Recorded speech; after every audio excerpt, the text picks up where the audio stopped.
British शासन द्वारा मार्च 1919 में लाए गए रॉलेट एक्ट का मुख्य उद्देश्य क्या था? तो क्रांतिकारियों का दमन था।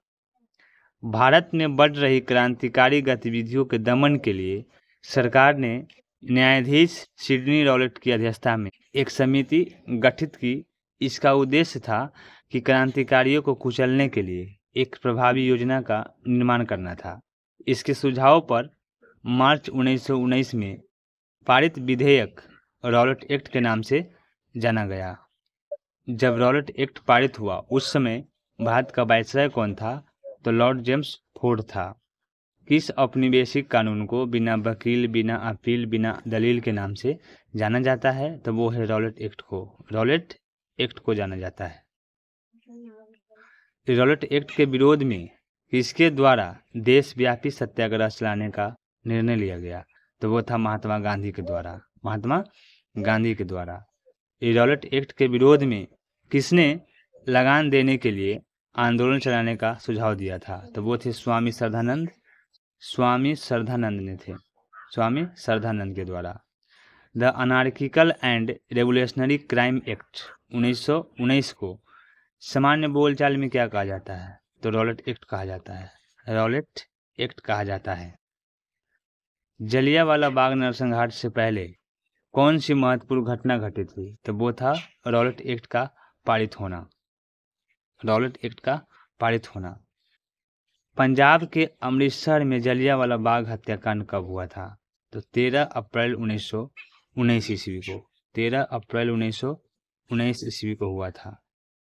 रॉलेट सत्याग्रह के दौरान पंजाब के दो लोकप्रिय नेताओं डॉक्टर सैफुद्दीन किचलू और डॉक्टर सत्यपाल की गिरफ्तारी और ब्रिटिश दमन का विरोध करने के लिए 13 अप्रैल 1919 को बैसाखी के दिन अमृतसर के जलियांवाला बाग में एक सार्वजनिक सभा बुलाई गई थी, जहां जनरल डायर और निहत्थे भीड़ पर गोलियां चलाकर लगभग 1000 लोगों को हत्या कर दी गई।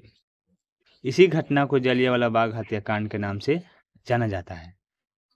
जलियांवाला हत्याकांड के बाद किस विख्यात व्यक्ति ने ब्रिटिश सरकार द्वारा प्रदान की गई नाइट की उपाधि को वापस लौटा दिया? तो वो थे रविन्द्रनाथ टैगोर ने। कार्यकारिणी परिषद की सदस्यता से किसने इस्तीफा दे दिया था? तो वो थे के शंकरन नायर ने। जलियांवाला बाग हत्याकांड जांच हेतु ब्रिटिश सरकार द्वारा किस कमेटी का गठन किया गया था? तो वो था हंटर कमेटी का गठन किया गया था। जलियांवाला बाग हत्याकांड के लिए जिम्मेदार माइकल ओ डायर को किसने लंदन में मार डाला था? तो वो थे उधम सिंह ने। कांग्रेस ने जलियांवाला बाग हत्याकांड की जांच हेतु मदन मोहन मालवीय की अध्यक्षता में एक समिति गठित की। समिति के अन्य सदस्यों में मोतीलाल नेहरू, महात्मा गांधी, CR दास, बदरुद्दीन तैयब जी और AMR जयकर आदि शामिल थे। स्वतंत्रता संग्राम की प्रमुख घटनाएं के बारे में देखेंगे। 1885 ईस्वी में भारतीय राष्ट्रीय कांग्रेस की स्थापना की गई थी और 1905 ईस्वी में बंगाल विभाजन के फलस्वरूप आरंभ हुए स्वदेशी आंदोलन का भारत के विभिन्न क्षेत्रों में प्रसार हुआ और 1906 ईस्वी में मुस्लिम लीग की स्थापना की गई और 1909 ईस्वी में इंडियन काउंसिल एक्ट पारित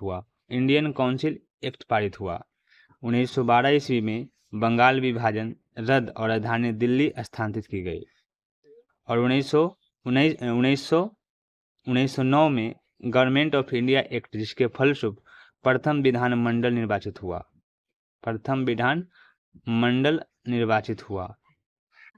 1929 ईस्वी में भारतीय राष्ट्रीय कांग्रेस द्वारा स्वराजपूर्ण स्वतंत्रता का आह्वान किया गया और 1935 ईस्वी में गवर्नमेंट ऑफ इंडिया एक्ट द्वारा विधानमंडल की शक्तियों में विस्तार और निर्वाचन क्षेत्रों में वृद्धि की गई। 1940 ईस्वी में मुस्लिम लीग द्वारा पाकिस्तान के निर्माण का आह्वान किया गया। 1942 में भारतीय स्वतंत्रता के लिए समझौते की शर्तों को तय करने में कैबिनेट मिशन असफल रहा। 1947 ईस्वी में स्वतंत्रता प्राप्ति और भारत का विभाजन, पाकिस्तान की स्वतंत्रता। हंटर कमीशन की रिपोर्ट को महात्मा गांधी ने पन्ने दर पन्ने सरकारी लिपापोती की संज्ञा दी थी। सरकारी लिपापोती की संज्ञा दी थी। उसके बाद हम लोग देखेंगे खिलाफत एवं असहयोग आंदोलन के बारे में। भारत में चलाए गए खिलाफत आंदोलन का प्रमुख कारण क्या था? तो तुर्की में खलीफा पद को इंग्लैंड द्वारा समाप्त किया जाना था। 1919 में दिल्ली में आयोजित अखिल भारतीय खिलाफत कमेटी की अध्यक्षता किसके द्वारा की गई थी? तो महात्मा गांधी के द्वारा की गई थी। 1920 में इलाहाबाद में आयोजित सम्मेलन के दौरान खिलाफत समिति के द्वारा गांधी जी को असहयोग आंदोलन प्रारंभ करने का अनुरोध किया गया था। खिलाफत आंदोलन के प्रमुख नेता कौन थे? तो शौकत अली और मोहम्मद अली थे, दो नेता थे। भारतीय राष्ट्रीय कांग्रेस ने पहले असहयोग आंदोलन किस वर्ष प्रारंभ की थी? तो वर्ष 1920 ईस्वी में 1920 ईस्वी में की थी। वर्ष 1920 के नागपुर अधिवेशन में असहयोग आंदोलन के प्रस्ताव को किसने प्रस्तावित किया था? तो वो थे CR दास ने। CR दास ने। असहयोग आंदोलन के दौरान किस व्यक्ति ने अपनी वकालत छोड़ दी थी? तो वो थे चित्तरंजन दास ने। चित्तरंजन दास ने। स्वराज का नारा गांधी जी ने कब दिया था? तो असहयोग आंदोलन के समय दिया था। असहयोग आंदोलन के समय दिया था।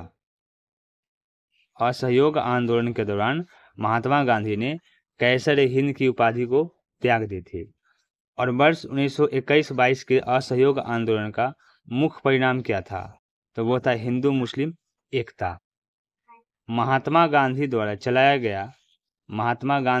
चलाया गया प्रथम जन आंदोलन कौन सा था? असहयोग आंदोलन था। असहयोग आंदोलन था। असहयोग आंदोलन के दौरान विदेशी वस्त्रों को जलाए जाने पर किसने महात्मा गांधी को लिखा कि यह निष्ठुर बर्बादी है? रविंद्रनाथ टैगोर ने लिखा था। रविंद्रनाथ टैगोर ने लिखा था।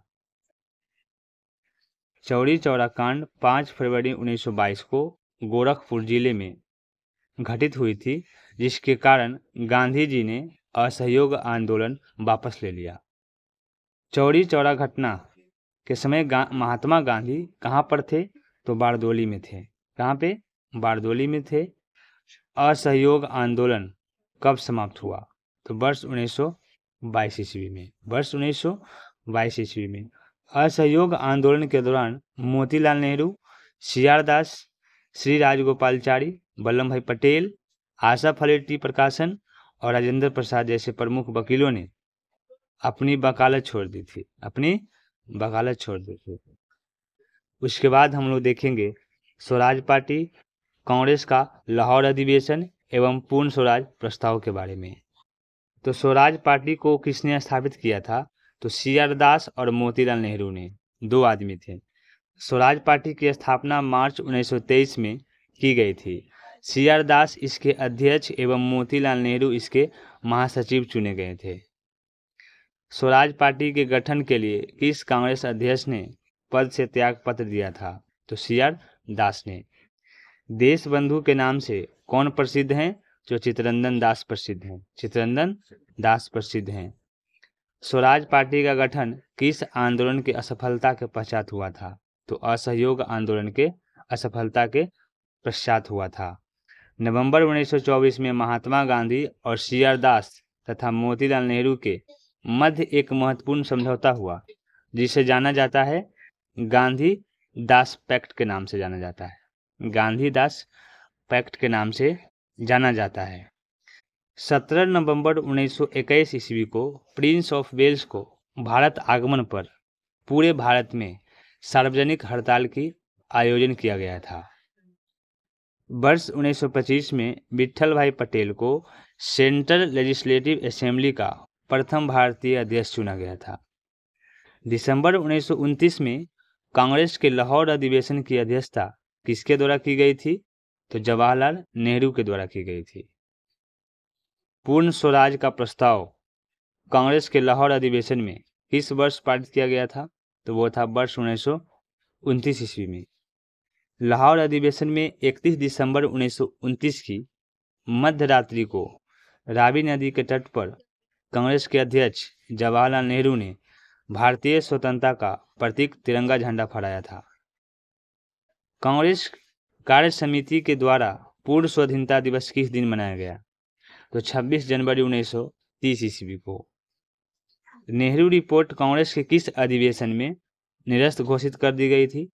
तो वो था लाहौर अधिवेशन 1929 ईस्वी को। 1929 ईस्वी को। साइमन कमीशन को किस वर्ष नियुक्त किया गया था? वर्ष 1927 ईस्वी में। साइमन कमीशन का गठन क्यों किया गया था?